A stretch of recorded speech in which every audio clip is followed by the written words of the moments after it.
Hey, David. Hey, Jason, how are you doing? Super. How are you? I'm great. It's good to see you. Good to see you. It's a beautiful day out. It is. Glad to have you out. Great to be here. Yeah, things look good, don't they?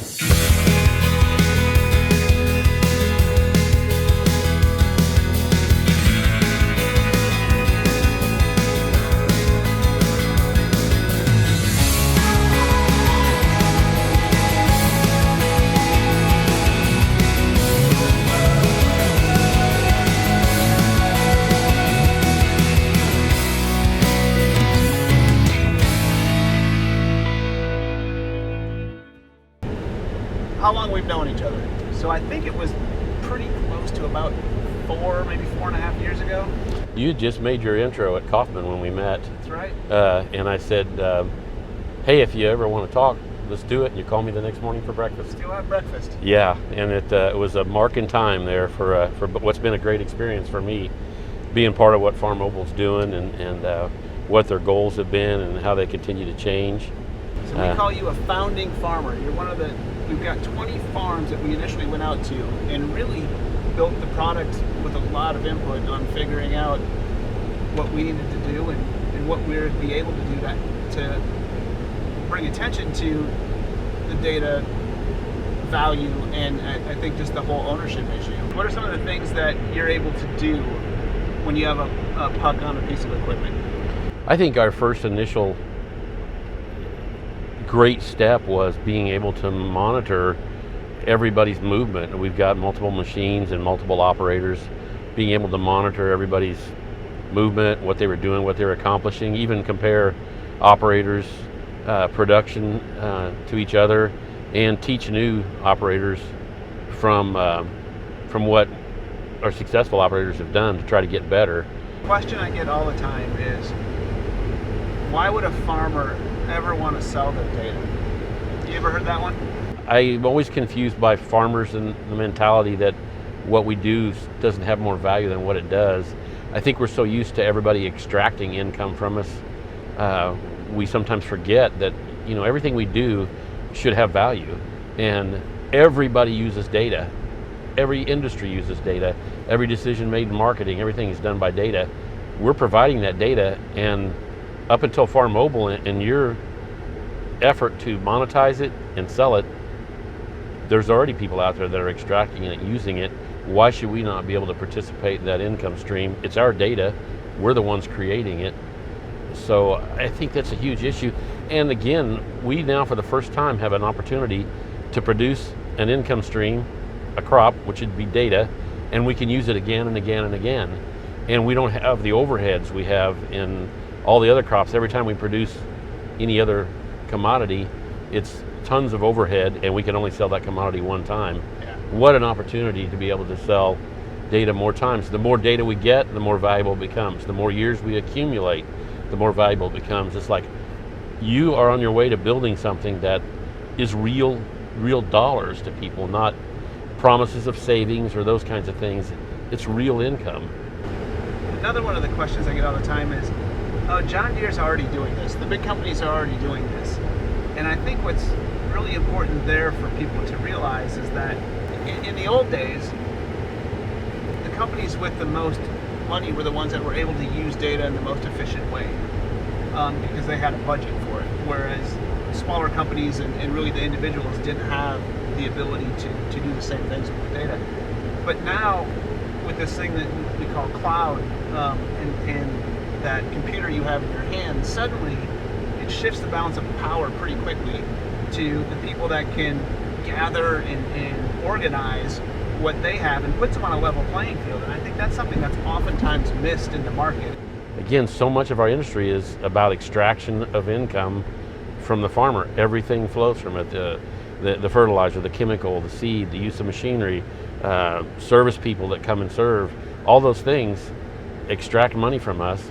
And it's funny to hear salespeople come to our place and go, well, it'll only cost you a bushel an acre.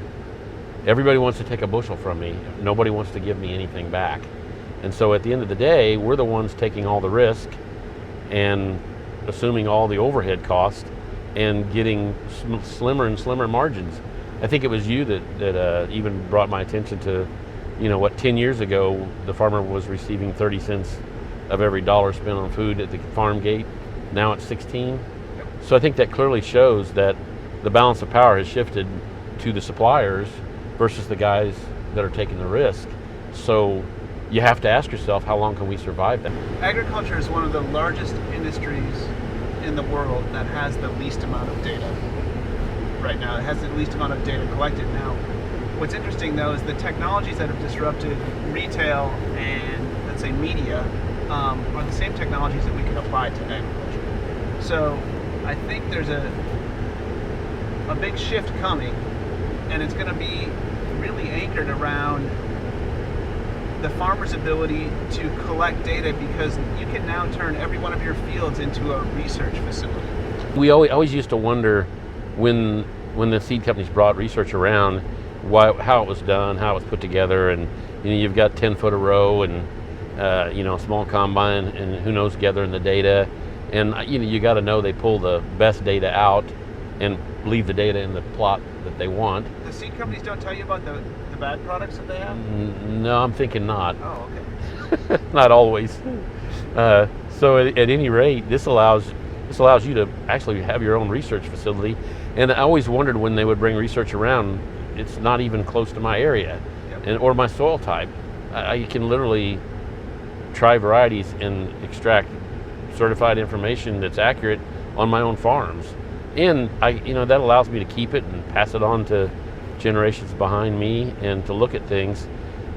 So much of what I think the suppliers sell into is what they have. It's not really what works for you, it's what they have and what they want to sell. It shifts the balance of power back to us, to the people in production agriculture, which again, we're the ones making the decisions, we're the ones taking the risk, we're the ones out there that have everything on the line, because the dirt doesn't go away. If I fail, if my operation fails, the dirt doesn't go away. Somebody else will come along and do that. So then some other salesman will be selling his product to him. Agriculture, a lot of times the people who are selling the products are asking for the data on how their products perform, and then using that to help make a better offering to you, for sure, but that usually comes with a cost. Absolutely. At the end of the day, I've heard guys talk about research and they're like, well, we're actually coming up with a better product for you. I don't even disagree with that, but it's costing me more. Everything has a fee attached to it. It's like, that's a bizarre business strategy or business plan, but it's worked successfully. Is come out, make the farmer feel like he's an important guy, gather information from him, go back, put that information in place, come back, sell him what he wants, and charge more money for it. It is an interesting concept, and we need to be able to change our mentality about what we're doing, what we're creating, what we know, our knowledge, our hunches, all those things. They have value. Everybody else in every other industry has it. They call it consulting. Okay, so I'm going to shift gears for a second, and I'm going to say, what are the few major issues that you think the general consumer market doesn't understand about agriculture? We hit on the safety and the transparency stuff, but what are a couple other challenges that you're facing that people probably don't quite comprehend? I think probably the safety that we the amount of safety that we use when we're applying products to the crop, such as insecticides, herbicides, those kinds of things. I don't think they recognize the amount of technology that's involved in applying those kinds of things. I took renewed my restricted use pesticide license not long ago, and you have to sit through a class and all these kinds of things, and in order to renew that. And the lady at the extension office commented to me that they average a couple of phone calls a day from people who say there are farmers in their area spraying, and they want to report them. I think the level of even the chemicals that we use now, they're such minute amounts. They've got them down to where we're shooting on just what we need to. Technology allows us to not overlap and overspray, so we don't have additional elements getting into the groundwater. All those kinds of things. I think, again, I would beg to ask the public to say, we're living in this environment. Why would we contaminate it? I think it was Vilsack that said, when he was asked, what do you think of organics versus conventional farming? And I think he said, I'm going to misquote it, but he said something like, look, our consumers get to vote at the grocery store.